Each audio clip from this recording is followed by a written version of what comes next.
Side-by-side comparison from the new Summit Power Vac and a standard vac. You be the judge. First, the standard vac.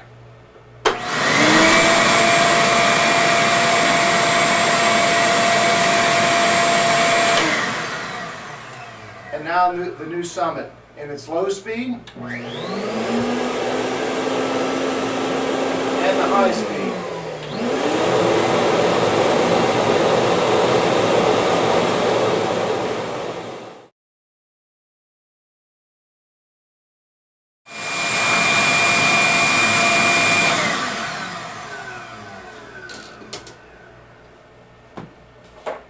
Hi, I'm Dave Hughes and welcome to my shop. One of the most annoying tools that I have in my shop is the vacuum cleaner. The biggest problem with the vacuum cleaner is the noise. The average shop vac runs from 90 to about 110 decibels and really requires you to wear a set of earmuffs for safe protection. That's just one of the issues that I've got with my vacuum, but there's a few others that I want to point out today to you. Let me go ahead and grab this and put this up on the workbench so we can go over them. Now, noise being one of the biggest issues that I've got with my vac, the other is the hose that comes with them. They're generally big and bulky like you see here.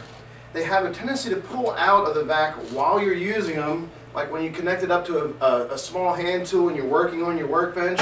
The hose has a tendency to come out real easily. But the other real issue with it is that shop vacs have an intake port, but they also have an exiting port right here on the top side.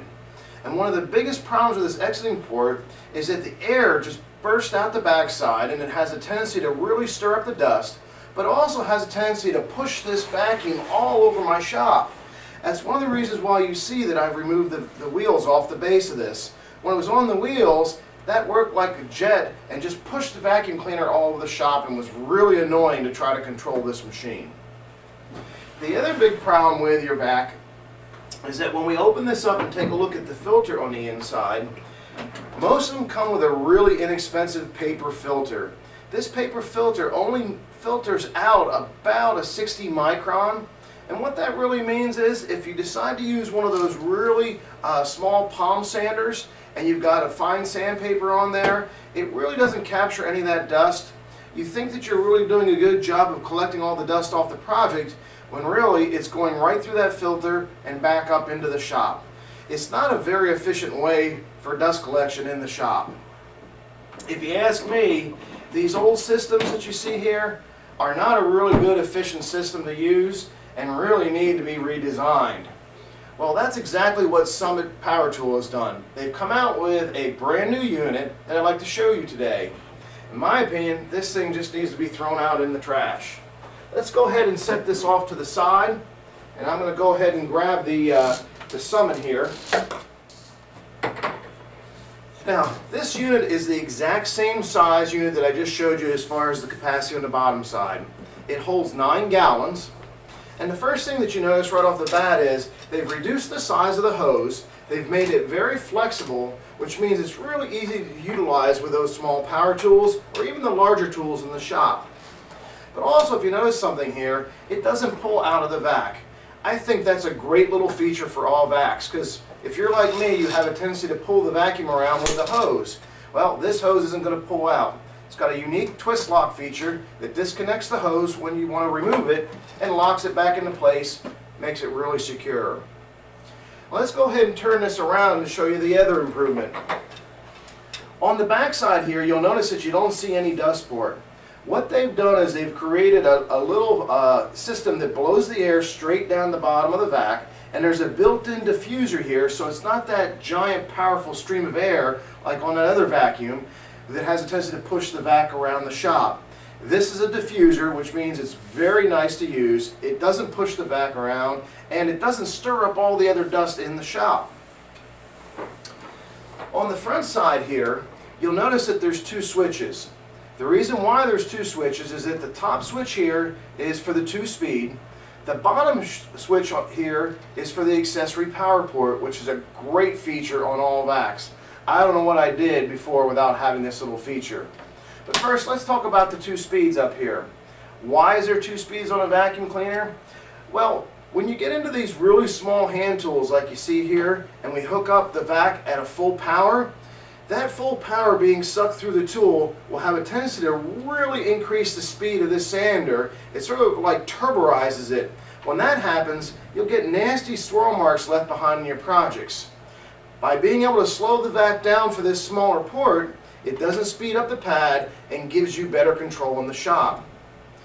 When you switch it over to the high speed is going to allow you to connect this up to a bandsaw or a big 6x48 belt sander and have more than enough suction to handle the biggest job in the shop. Now, the best improvement overall I want to show you here is the noise. In the slow speed, this ranges from about a 62 decibels to about a 65 decibels. That's about a third quieter than that vac that I was showing you earlier. When we switch it over to the high speed, it's going to operate from about a 64, 65 decibel, right around a 68 decibel in the max. Let's go ahead and turn it on so you get a chance to hear it. This is our low speed, our high speed. This is the low speed. Even at that low speed, we've got more than enough suction to handle just about any job in the shop. We're going to go ahead and turn this off. And now let's go ahead and talk about the bottom switch here. Right now, you'll see there's a label here that says vacuum, and on the other side it says tool. When we turn this over to the tool side, and let's go ahead and put this on our low speed, you'll notice that the vacuum doesn't come on. The only way the vac is going to come on is when you take that accessory tool, plug it into the vac, and this is capable of handling a 15 amp tool, which means your really large 3 1/4 horsepower routers work fine in this. The cord is a very heavy duty cord that can handle powering the vac and the accessory tool that you plug into it. Now when we turn the tool on, the vac will automatically come on. Now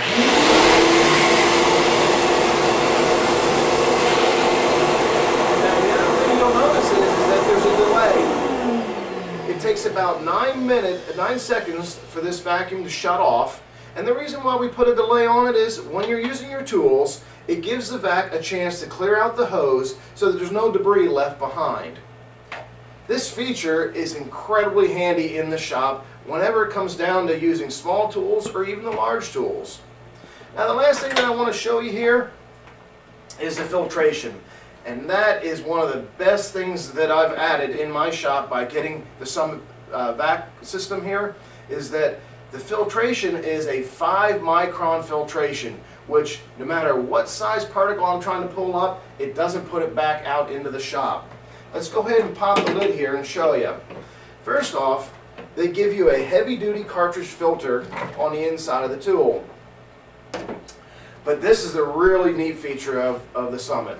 This is a 5 micron dust bag filter. They spray a coating on the outside to prevent it from loading up from all that fine dust. They've incorporated a rubber gasket on the top side that fits right down on top there on that lip. When we take the power unit and drop that down on top, it creates an airtight seal on our vac and makes it very easy to change it out in our shop. I think Summit really has hit the nail on the head with all the improvements that they have, and we've been testing this out in our shop now for the past 6 months and been really pleased with the unit. I think it's a no-brainer to add it to any shop. My name's Dave Hughes, and thanks for watching this demonstration.